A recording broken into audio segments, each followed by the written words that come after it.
Rahat Rahman. Assalamu alaikum, sir. Walaikum salam. Sir, I study in a co-school where my seat is fixed with a girl. What should I do? I can't leave that school. What should I do? The brother Rahat Khan has asked a question that he studies in a co-ed school and his seat is fixed with a girl.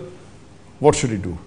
We have to first try and find out what is the age of this boy Rahat Khan.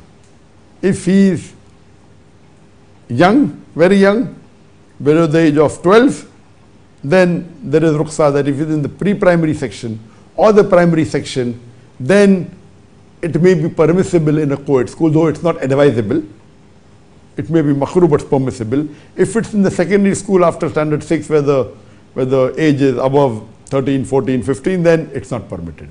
If he is in the pre-primary or the primary, first, second, third, fourth, fifth, where the age is up to 9, 10, then it's fine.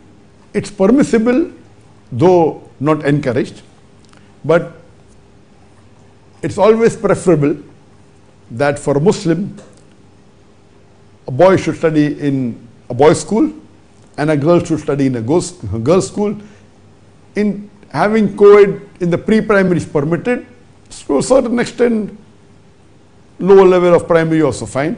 But up to pre-primary, it is safe. After that, avoiding is the best.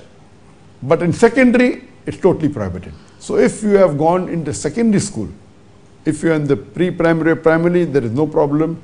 If you have entered the secondary school where you have become an adult, then it's not permitted for you to sit next to a girl.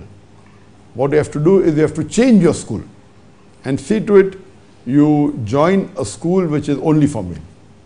Hope that answers the question.